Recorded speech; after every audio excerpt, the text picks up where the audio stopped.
तकदीर का खेल। कीमती रत्न के व्यापारी मनसुख लाल के दो बेटे थे, जिनका नाम रामलाल और श्यामलाल था। रामलाल को दौलत और रुतबे का बहुत घमंड था, जबकि श्यामलाल एक शरीफ और सुलझा हुआ इंसान था। घमंड के साथ साथ रामलाल में ईर्ष्या और बेईमानी जैसे अवगुण भी थे। समय के साथ साथ मनसुख लाल की उम्र बढ़ जा रही थी।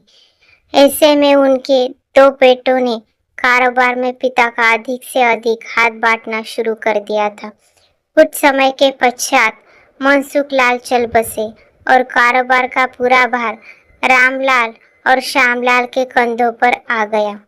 बड़ा भाई होने के नाते रामलाल ने व्यापारिक फैसलों में अपनी मर्जी चलानी शुरू कर दी। रामलाल बेईमानी और मक्कारी भरे फैसले लेने लगा।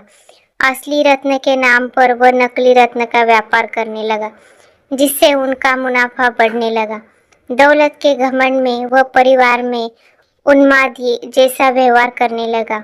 दूसरी तरफ श्यामलाल को शुरू में रामलाल की बेईमानी का इल्म तो नहीं हुआ, परंतु जब उसने उसके व्यवहार में परिवर्तन देखा तो पूरे माजरे को समझ में उसे ज्यादा देर नहीं लगी।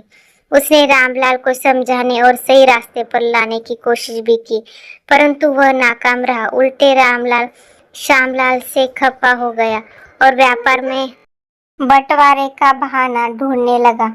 बंटवारे में भी उसने बेईमानी की साजिश रची। श्यामलाल के हिस्से के व्यापार पर भी वह कब्जा कर बैठा।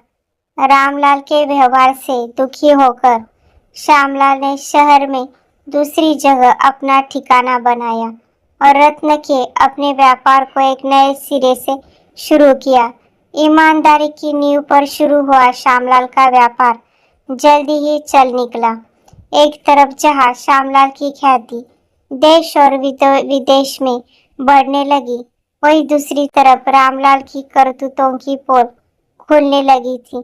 नकली रत्न के व्यापार के कारण रत्न बाजार में रामलाल की साख को जोरदार धक्का लगा और उसके व्यापार का दायरा सिमटने लगा।